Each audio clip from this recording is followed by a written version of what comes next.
कुंजपुर गांव में दो औरतें रहती थी। एक का नाम मालती और दूसरी का नाम पार्वती था। मालती बहुत गरीब थी, वहीं पार्वती बहुत अमीर थी। दोनों एक दूसरे के पड़ोसी थे। मालती की एक बेटी थी, उसका नाम तारा था। वहीं पार्वती की भी एक बेटी थी, जिसका नाम सोना था। तारा और सोना दोनों एक ही दिन पैदा हुए थे, इसलिए उनकी एज भी बिल्कुल सेम थी।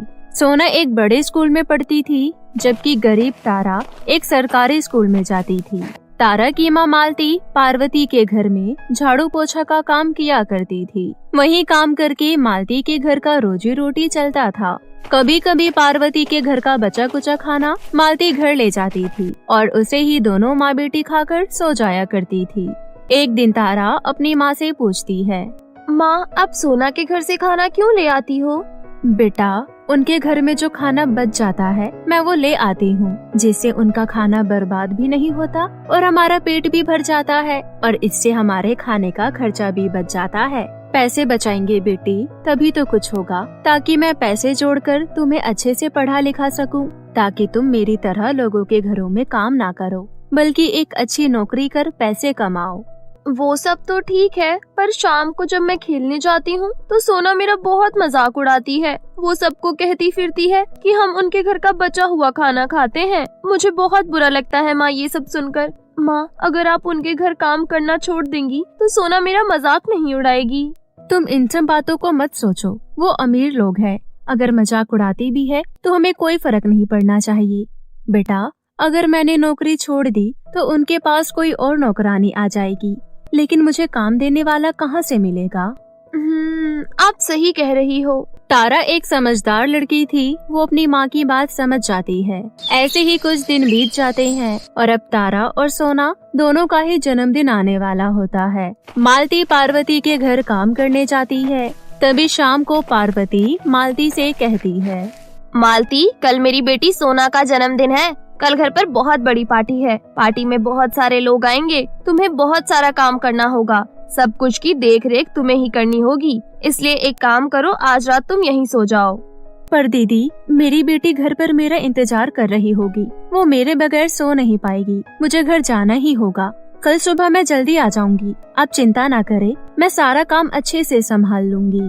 ठीक है मालती, कल सुबह जल्दी आ जाना। ठीक है दीदी। मालती अपने घर चली जाती है। तारा घर पर अपनी माँ मालती का इंतजार कर रही थी। अपनी माँ को देखकर तारा दौड़ती हुई उनके पास आई और उन्हें गले से लगा लिया। ओह, मुझे देर हो गई ना बेटी आने में। तुमने कुछ खाया नहीं होगा, चलो बैठकर खाना खाते हैं। फिर मालती प्लेट में खाना निकालती है और अपनी बेटी को खिलाती है। खाना खाते खाते तारा बोलती है, माँ, कल आप काम पर मत जाना, सारा दिन मेरे साथ ही रहना। क्यों, क्या हुआ बेटी? याद करो माँ। कुछ देर सोचने के बाद मालती को याद आया कि कल तारा का भी जन्मदिन है। अरे हाँ, कल तो मेरी प्यारी बिटिया का भी जन्मदिन है। हाँ माँ, तो आप कल मेरे साथ सारा दिन रहेंगी ना? मालती ने अपनी बिटिया को गले से लगाया और बोली, परंतु बेटी, कल मुझे काम पर जाना ही होगा, क्योंकि कल सोना बिटिया का भी जन्मदिन है और वहाँ पर बहुत बड़ी पार्टी रखी है। दीदी ने तो मुझे आज रात वहीं रुकने के लिए बोला था, परंतु मैं तुम्हारे लिए घर आ गई, इसलिए कल तो मुझे सुबह जल्दी जाना ही होगा। वहाँ बहुत सारा काम होगा। अगर मैं नहीं गई तो दीदी मुझे काम पर से निकाल देगी। मालती की बातें सुनकर तारा उनसे दूर हटकर एक कोने में गुस्से से बैठ गई। मेरी लाडो, ऐसे गुस्सा नहीं होते, मेरी मजबूरी को समझो। क्या मेरा दिल नहीं करता कि मैं अपनी बेटी के जन्मदिन पर उसके साथ रहूं? पर मैं क्या करूं बेटा, पापी पेट पालने के लिए मुझे काम पर तो जाना ही होगा और आगे तुम्हारे भविष्य की भी तो चिंता करनी है। जन्मदिन तो हम फिर भी मना लेंगे, जीवन व्यतीत करने के लिए पैसा और खाना ये दोनों बहुत जरूरी है। मेरी बात को समझो बेटी। ये सब बोलकर मालती की आंखें नम हो गई। माँ के आंखों में आंसू देखकर तारा को अच्छा नहीं लगा और वो माँ से जाकर लिपट गई और बोली, चलो कोई बात नहीं माँ, एक काम करते हैं, मैं कल आपके साथ चलूंगी काम पर। मुझे आप अपने साथ लेकर वहाँ चलना। मैं वहाँ एक कोने में खड़े होकर पार्टी देखूंगी। ठीक है मेरी बच्ची। अगले दिन सुबह जल्दी उठकर दोनों माँ बेटी काम पर गए। वहाँ पहुंचकर तारा ने देखा कि घर को बहुत ही सुंदर गुब्बारों से सजाया गया था। बेटी, तुम यही कोने में बैठे रहो, मैं घर का काम करने जा रही हूँ। मालती अपनी बेटी तारा को घर के एक कोने में बैठाकर काम करने चली गई। घर में तरह तरह के पकवान बन रहे थे। मेहमानों का आना जाना लगा हुआ था। गाने चल रहे थे। बहुत ही चहल पहल का माहौल बना हुआ था। ये सब तारा अपनी भोली निगाहों से देख रही थी। ऐसे ही शाम हो जाती है और शाम को बहुत सारे मेहमान अच्छे अच्छे कपड़े पहनकर आते हैं और सोना भी बहुत ही सुंदर सी फ्रॉक पहनकर बहुत बड़ा वाला केक काटती है। पार्टी में आए सभी मेहमान सोना को बहुत सारे गिफ्ट्स देते हैं। फिर तभी सोना ने देखा कि तारा एक कोने में खड़ी होकर ये सब देख रही है, तो सोना अपने फ्रेंडों के साथ तारा के पास जाती है और उसका मजाक उड़ाते हुए कहती है, देखो देखो, आँख फाड़ फाड़ कर देखो, क्योंकि तुम बस ये सब देख ही सकती हो। असल जिंदगी में तो तुम मेरे जैसा बर्थडे कभी नहीं मना पाओगी। शायद आज तुम्हारा भी जन्मदिन है ना, पर देखो आज के दिन तुम क्या कर रही हो और मैं क्या कर रही हूँ। मैं अपना जन्मदिन मना रही हूँ और तुम बस मुझे देख रही हो। तुम तो अपने जन्मदिन पर एक छोटा सा केक काट सको, इतनी भी हैसियत नहीं है तुम्हारी। मेरा ये ड्रेस देखो, ये गिफ्ट देखो, ये सारे बहुत महंगे हैं। तुम मेरे जैसे ऐश की जिंदगी सपने में भी नहीं जी सकती हो। इतना कहकर सोना अपने फ्रेंडों के साथ चली जाती है। सोना की बातें सुनकर तारा को बहुत बुरा लगता है और वो रोते हुए घर से निकलकर एक पार्क में चली जाती है और बेंच पर बैठकर रोने लगती है। तारा को रोता देख एक बूढ़ी औरत उसके पास आई और बोली, क्या हुआ बेटी, तुम क्यों रो रही हो? मेरे बगल में रहने वाली सोना का जन्मदिन कितना धूमधाम से मनाया गया। आज मेरा भी जन्मदिन है, पर देखो मैं आज के दिन भी फटे पुराने कपड़ों में हूँ। बस इतनी सी बात के लिए तुम दुखी हो रही हो? आपको ये इतनी सी बात लगती है, पर मेरे लिए बहुत बड़ी बात है। तारा की बात सुनकर उस बुढ़िया ने एक चुटकी बजाई और उसके हाथों में एक सुंदर सा केक आ गया। तारा, तुम्हें दुखी होने की जरूरत नहीं है। ये लो, ये केक लो। इस केक को जब तुम काटोगी और जो भी इस केक को खाएगा वो तुम्हें दुआ देगा जो सच हो जाएगी। लेकिन तारा, इसे सिर्फ तुम अपने जन्मदिन पर ही काटना। अगर तुमने इस केक को उस दिन काटा जिस दिन तुम्हारा जन्मदिन ना हो, तो केक खाने वाले तुम्हें दुआ नहीं बद्दुआ देंगे। इसलिए इस बात का खास ध्यान रखना। और हाँ, ये केक कभी खराब नहीं होगा। हाँ, अच्छा मजाक कर लेती हूँ अम्मा। और आपको क्या लगता है, आप मुझे ये छोटा मोटा जादू दिखाकर बहला फुसला लोगी? बेटा, असल में मैं एक जादूगरनी हूँ। अपनी जवानी में मैंने बहुत प्रकार के जादू किए हैं, पर अब मैं बूढ़ी हो गई हूँ, इसलिए अब मैं उतना जादू वादू नहीं करती। पर मैंने तुम्हें दुखी देखा तो मैंने बस ये छोटा सा जादू किया है तुम्हारे लिए। तारा बहुत हैरान होती है और उस बूढ़ी औरत का धन्यवाद करके केक घर ले आती है और घर पहुंचकर अपनी माँ के आने का इंतजार करती है। वहाँ पार्टी में उसकी माँ सारा काम खत्म करके अपनी बेटी तारा को ढूंढती है। वहीं कोई उसे बताता है कि उसकी बेटी तो यहाँ से चली गई। मालती को लगता है कि उसकी बेटी घर आ गई है, तो वो भी घर आ जाती है और अपनी बेटी से पूछती है, बेटा, तुम पार्टी से इतनी जल्दी घर क्यों आ गई और ये तुम्हारे हाथ में केक कहाँ से आया? फिर तारा अपनी माँ मालती को सारी बात बताती है और ये भी बताती है कि इस केक को खाने वाले के मुंह से दुआ निकलेगी जो सच हो जाएगी। अरे वाह बेटा, ये तो बहुत अच्छी बात है। चल केक काटते हैं। फिर तारा केक काटती है। केक काटकर केक का टुकड़ा अपनी माँ को खिलाती है तो उसकी माँ उसे दुआ देती है, बेटी, तुम हमेशा खुश रहो और तुम्हें ये गरीबी ना देखना पड़े। उसकी माँ के ऐसा कहते ही उसका घर एक बड़े आलीशान घर में बदल जाता है। ये सब देखकर सब बहुत हैरान रह जाते हैं, साथ ही बहुत खुश भी होते हैं कि अम्मा की कही बात सच हो गई। फिर तारा अपने बड़े से घर में खुशी खुशी रहने लगती है।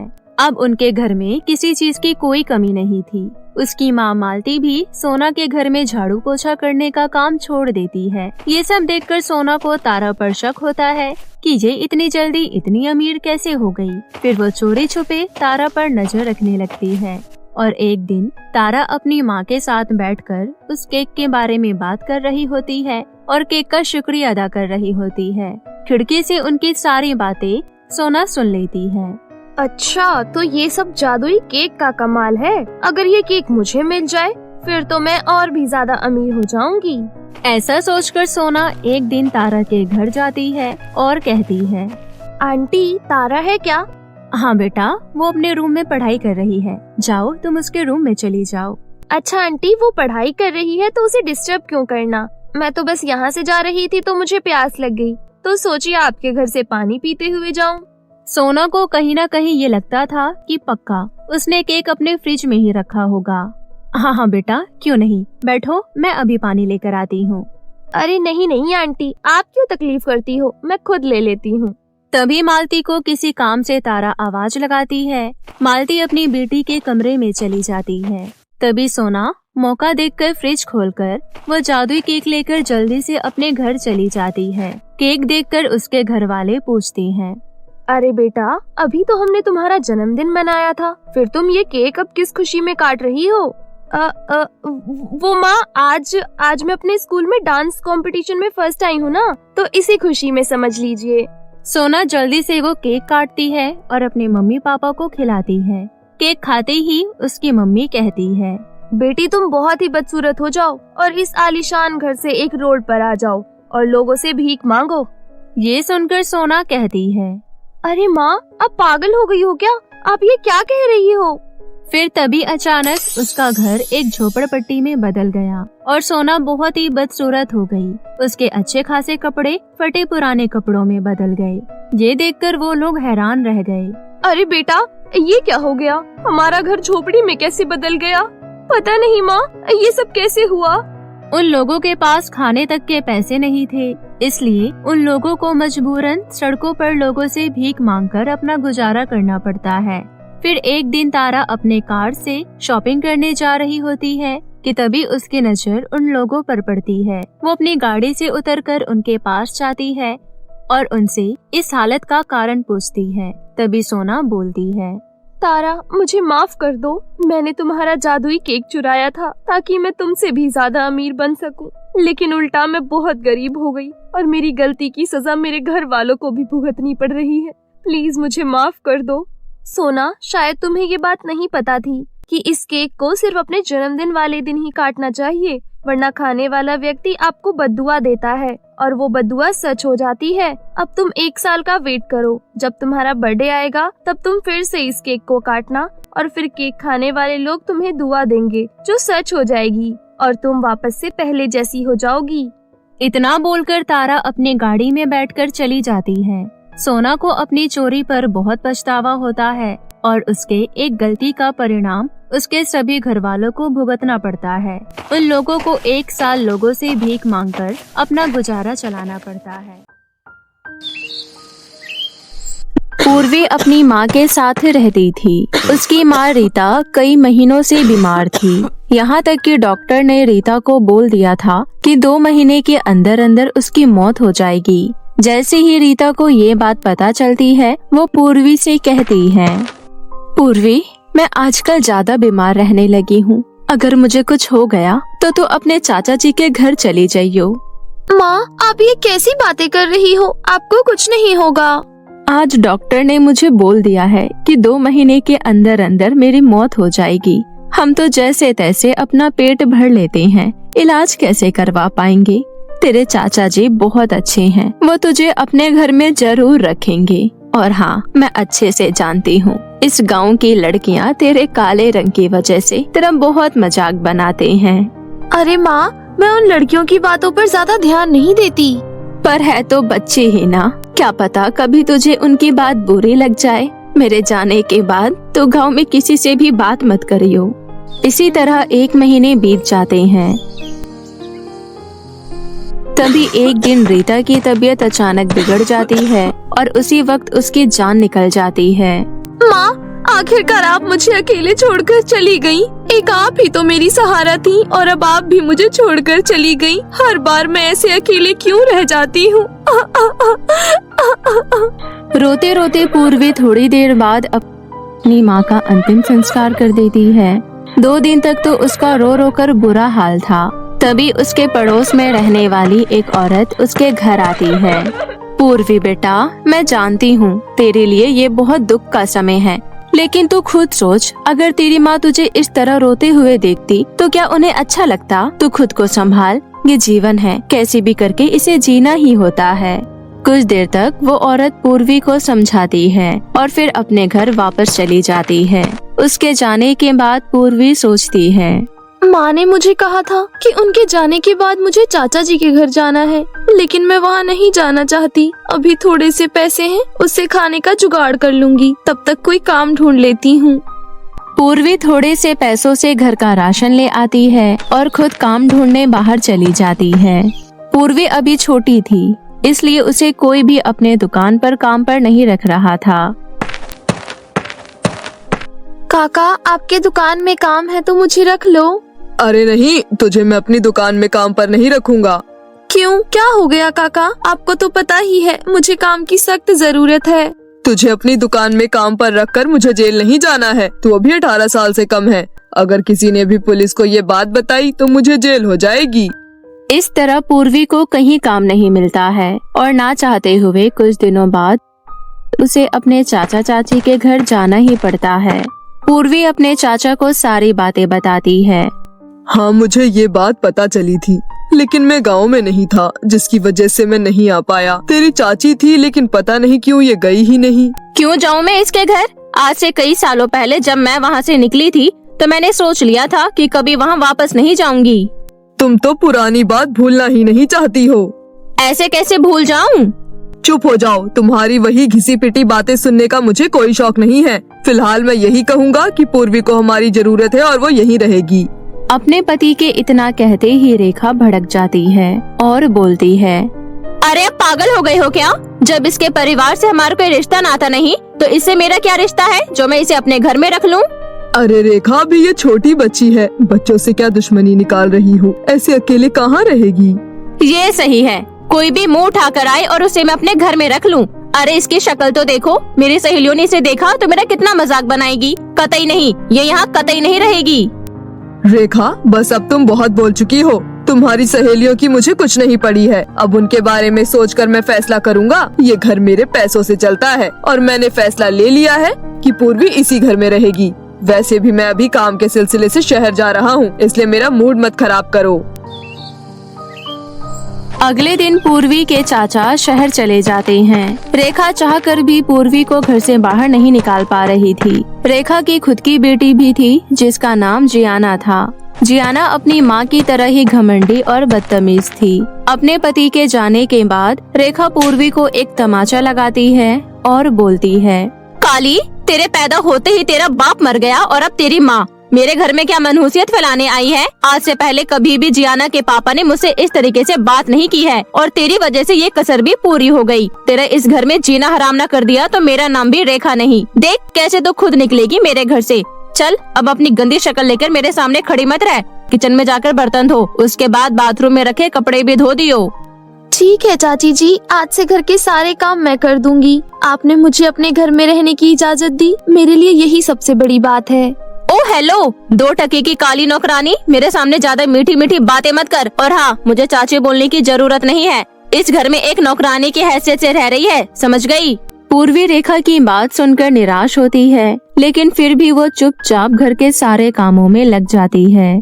पूर्वी किचन की सफाई कर रही थी, तभी उसका ध्यान किसी दूसरी जगह जाता है और उसके हाथ से तेल की बोतल गिर जाती है, जिसकी वजह से फर्श पर तेल गिर जाता है। जियाना ये सब देख लेती है और वो रेखा को जाकर बता देती है। रेखा गुस्से से किचन में आती है। कल्लो, पहले दिन ही तूने मेरा इतना बड़ा नुकसान कर दिया। तुझे अंदाजा भी है महंगाई कितनी बढ़ गई है? कल ही मैं इतना महंगा तेल लेकर आई थी, तेरा ध्यान किधर था? आज तो मैं तुझे नहीं पीट रही हूँ, लेकिन आज के बाद तूने मेरा नुकसान किया तो तेरी हड्डियाँ तोड़ दूंगी। ठीक है, अब मैं आगे से ध्यान रखूंगी। वैसे घर का सारा काम हो गया है, आप मुझे खाने के लिए दे दीजिए। एक तो तूने अभी मेरा नुकसान किया और ऊपर से चाहती है कि मैं तुझे खाना दूं? भूल जा। लेकिन मुझे बहुत जोर से भूख लग रही है। तुझे अभी का बनाया हुआ खाना तो नहीं मिलेगा, कल रात की रोटी पड़ी है, जाकर खा ले। इतना बोलकर रेखा वहाँ से चली जाती है और पूर्वी रात की पड़ी हुई रोटी नमक के साथ खा लेती है। इस तरह रेखा पूर्वी पर बहुत अत्याचार करती है। बढ़ते समय के साथ रेखा का अत्याचार और बढ़ता जा रहा था। पूर्वी को बहुत बुरा लगता था, लेकिन उसके पास कोई दूसरा चारा भी नहीं था, क्योंकि उसे पता था कि ये घर छोड़कर उसे रहने का कोई ठिकाना नहीं मिलेगा। ऐसे ही सब कुछ चल रहा था। एक दिन पूर्वी देखती है कि रेखा की बेटी जियाना रेखा की तिजोरी से बहुत सारे पैसे लेकर कहीं बाहर जा रही थी। अरे जियाना दीदी, आप चाची की तिजोरी से इतने सारे पैसे लेकर कहाँ जा रही हो? ओए कल्लो नौकरानी, अपने काम पर ध्यान दिया कर। मेरे से ज्यादा बकवास की ना तो एक थप्पड़ में सही कर दूंगी। मेरे से सवाल करने वाली तो कोई नहीं होती यहाँ पर। मेरी मम्मी के पैसे हैं, मैं इनका कुछ भी करूँ, तुझे क्या? इतना बोलकर जियाना वहाँ से चली जाती है। रात को रेखा अपनी तिजोरी में जाकर देखती है और उसे पैसे नहीं मिलते। ये देखकर रेखा को बहुत गुस्सा आता है और वो पूर्वी पर शक कर लेती है। नौकरानी, घर की सफाई करते करते मेरी तिजोरी की सफाई भी करने लग गई है। सच सच बता दे, मेरे पैसे चोरी करके कहाँ रखे हैं? झाड़ू पोछा करने के लिए तो मेरे रूम में आती है और मुझे पता है कि पैसे भी तूने ही चुराए हैं। मैंने कोई चोरी नहीं की है। मैंने जियाना दीदी को आपकी तिजोरी से पैसे निकालते हुए देखा था। उसी वक्त जियाना दोस्तों के साथ पार्टी करके घर आ गई और उसने सारी बातें सुन लिया। देखो मम्मी, ये काली नौकरानी कैसे आपकी बेटी पर चोरी का इल्जाम लगा रही है। इससे पहले कि ये घर में और चोरी करे, आप अभी के अभी इसे हमारे घर से निकाल दो। तेरी हिम्मत कैसे हुई खुद चोरी करके मेरी बेटी पर इल्जाम लगाने की? जियाना बिल्कुल सही कह रही है। मेरी बेटी के पास पैसों की कमी है जो वो पैसे चोरी करेगी। तुझ भिखारी ने चोरी किया होगा। तूने अपनी जिंदगी में इतने सारे पैसे तो देखे नहीं होंगे, इसलिए चोरी कर लिए। उसके बाद रेखा पूर्वी को घर से धक्के मारकर निकाल देती है। रात का अंधेरा हो रहा था। पूर्वी को समझ नहीं आ रहा था कि वो कहाँ जाए। रात को पूर्वी सड़क के एक कोने में बैठ जाती है। माँ, आपने मुझे चाचा जी के घर आने के लिए क्यों कहा? मैं जानती हूँ अगर चाचा जी होते तो चाची मेरे साथ ये सब कभी नहीं कर पाती। लेकिन जब वो खुद काम की वजह से शहर में रहते हैं तो मैं यहाँ कैसे अच्छे से रह सकती हूँ? आपको पहले से ही पता होगा कि चाची कैसी है। इससे अच्छा होता कि मैं कुछ दिनों तक भूखे रहकर मर जाती। पूर्वी रो रही होती है। तभी उसे एक आवाज आती है। वो आवाज एक परी की थी। ऐसी बातें मत करो, जीवन सबका अधिकार है। बस फर्क इतना है कि कोई पैदा होते ही हंसी खुशी रहने लगता है और किसी को अपने जीवन में बहुत संघर्ष देखने पड़ते हैं। आवाज सुनकर पूर्वी पीछे मुड़ती है और उसे परी नजर आती है। आपको तो मैंने किताबों में देखा है। हाँ, कई बच्चों को परियों के बारे में किताबों में जानने को मिलता है, लेकिन मैं अच्छे लोगों को ही नजर आती हूँ। तुम बहुत अच्छी हो। मैंने रोते हुए तुम्हारी सारी बातें सुन ली है। अब मैं तुम्हारे जीवन में कभी कोई परेशानी नहीं आने दूंगी। ऐसा तो हो ही नहीं सकता। मेरा इस दुनिया में कोई नहीं है, फिर मैं खुशी से कैसे रह सकती हूँ? मेरी इतनी उम्र भी नहीं जो कोई मुझे काम पर रख ले। पूर्वी ये सब बोल ही रही थी कि परी वहाँ पर एक खूबसूरत ड्रेस प्रकट कर देती है। पूर्वी की नजर ड्रेस की खूबसूरती से हट ही नहीं रही थी। ये ड्रेस तुम्हारा है, तुम इसे पहन लो और इससे जो चाहो मांग लेना। उसके बाद परी वहाँ से चली जाती है। पूर्वी अपने पहले वाले घर में जाती है और सबसे पहले ड्रेस से खाना मांगती है। खाना आ जाता है और वो खाना खाकर सो जाती है। अगली सुबह पूर्वी जादुई ड्रेस से बोलती है, जादुई ड्रेस, मुझे घर के राशन के लिए कुछ पैसे चाहिए। वहाँ बहुत सारा पैसा आ जाता है और पूर्वी घर का राशन ले आती है। इस तरह कुछ दिन बीत जाते हैं। तभी एक दिन पूर्वी सोचती है, ये ड्रेस जादुई है और दिखने में बहुत खूबसूरत लग रही है। मैं इसे एक बार पहन कर देखना चाहती हूँ। उसके बाद पूर्वी जादुई ड्रेस पहन लेती है। जादुई ड्रेस पहनते ही पूर्वी परियों की तरह खूबसूरत हो जाती है। अपना नया रूप देख पूर्वी बहुत खुश होती है। धीरे धीरे दिन बीत रहे थे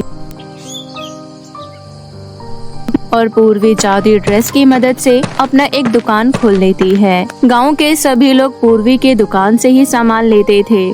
इस वजह से उसका काम बहुत अच्छा चलने लगा था। इसी तरह पूर्वी की जिंदगी में सब हंसी खुशी चल रहा होता है। तभी एक दिन रेखा पूर्वी के गांव में अपनी एक रिश्तेदार से मिलने आई थी और सबके मुंह से पूर्वी की तारीफ सुनकर हैरान रह जाती है।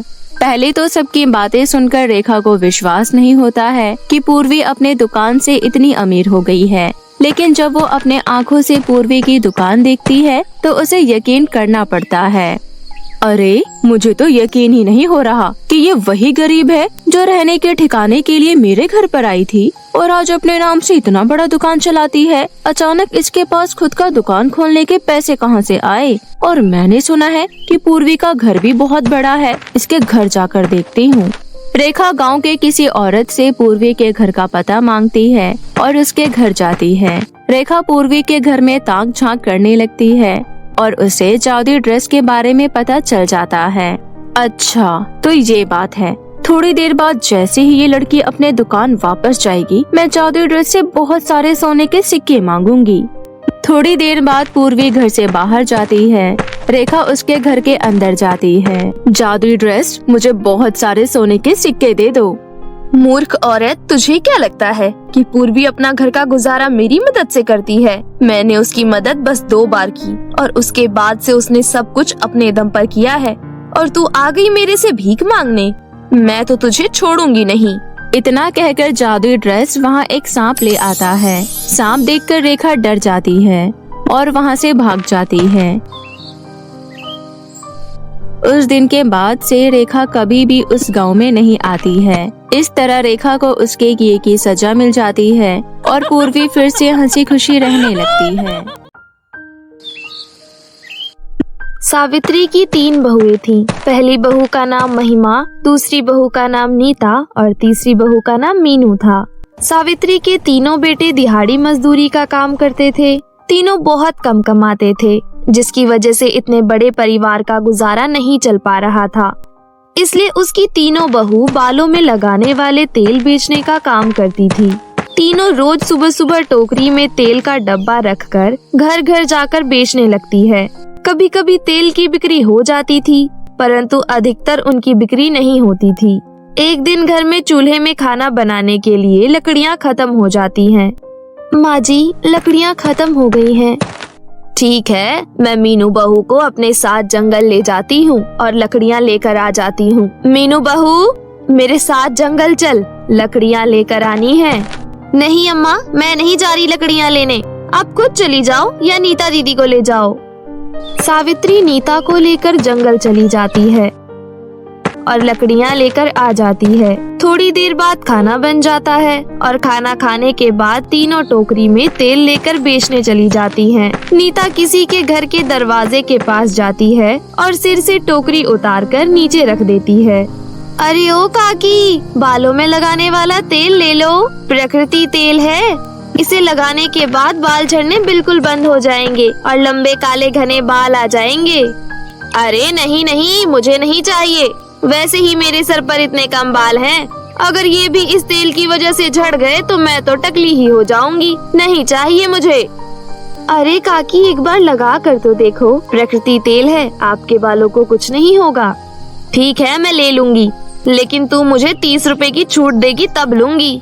नीता उसकी बात मान लेती है और 30 रुपए की छूट देकर तेल दे देती है। ये देखकर मीनू महिमा से कहती है, महिमा दीदी, ये नीता दीदी को क्या हो गया है? लगता है इनका दिमाग खराब हो गया है। वैसे भी जैसे तैसे बिक्री होती है और उसमें भी इन्होंने 30 रुपए की छूट दे दी है।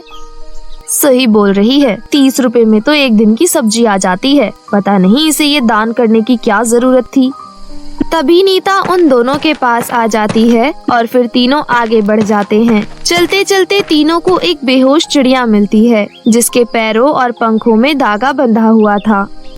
ये देखो, ये चिड़िया तो घायल है। इसके पैरों और पंखों में धागा बंधा हुआ है। लगता है किसी धागे में फंस गई थी, जिसकी वजह से ये सही से उड़ नहीं पाई और बेहोश हो गई। चलो इसे अपने घर लेकर चलते हैं, वहाँ इसे हल्दी का लेप लगाएंगे तो इसे कुछ आराम पहुँचेगा। नीता चिड़िया को उठा लेती है और फिर घर लेकर जाती है। घर पहुंचकर नीता मीनू से कहती है, मीनू जरा हल्दी का लेप बना कर लाना। नहीं, मुझे कुछ काम है, आप खुद जाकर कर लो। ठीक है, मैं खुद ही बना लेती हूँ। उसके बाद नीता हल्दी का लेप बनाने चली जाती है। थोड़ी देर बाद नीता हल्दी का लेप बना कर लाती है और चिड़िया के पैरों पंखों में लगा देती है। महिमा और मीनू बहुत कामचोर थीं, इसलिए वो दोनों चिड़िया का ख्याल रखने में नीता की बिल्कुल भी मदद नहीं करती थी।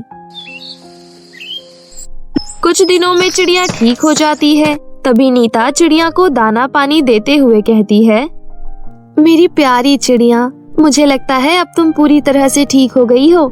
आशा करती हूँ कि इन दिनों मैंने तुम्हारा ख्याल अच्छे से रखा होगा। अब तुम अच्छे से पहले की तरह आसमान की सैर कर सकती हो। अब मैं चलती हूँ, मुझे तेल बेचने जाना है, इसलिए मैं तैयार हो जाती हूँ।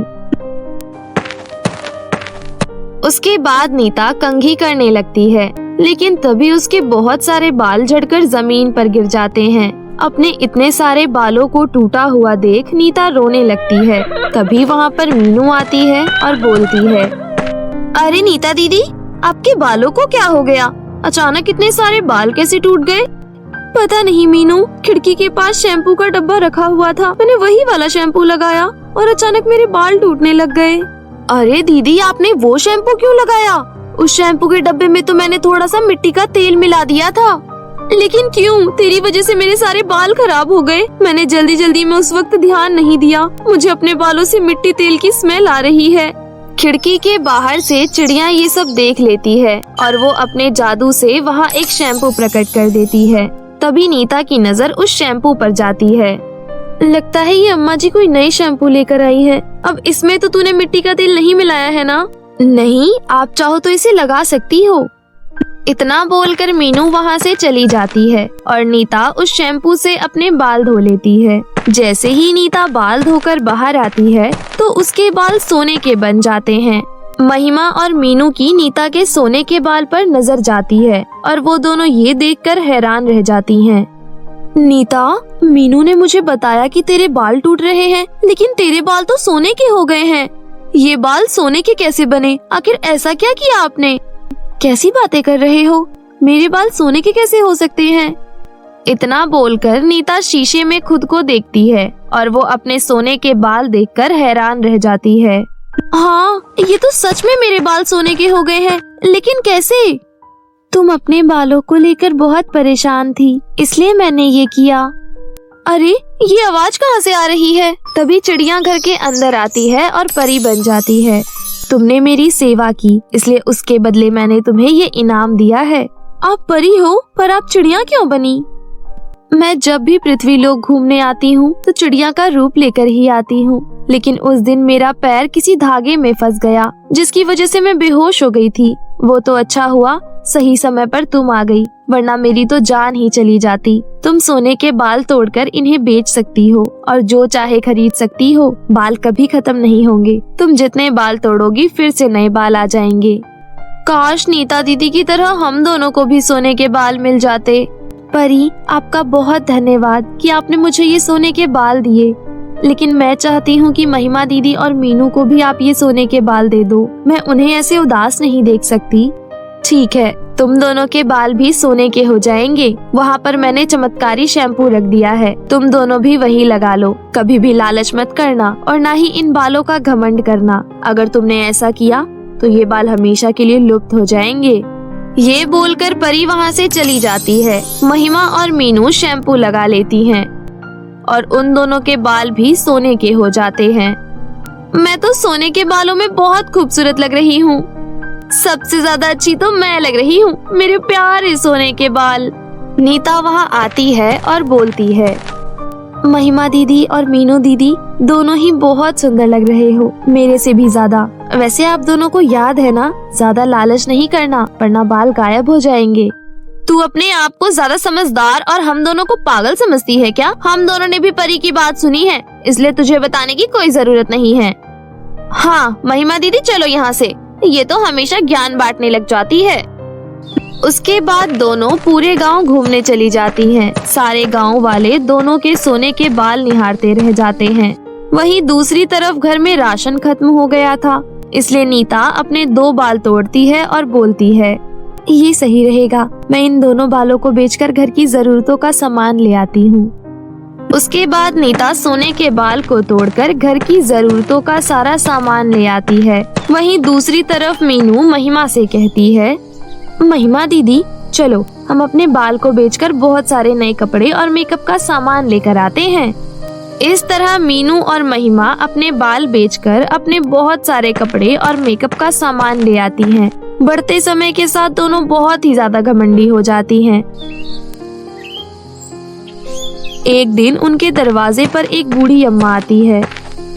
बेटा, मुझे कुछ खाने के लिए दे दो। हमारे घर पर अभी खाना नहीं बना है, इसलिए हम आपको खाने के लिए कुछ नहीं दे सकते।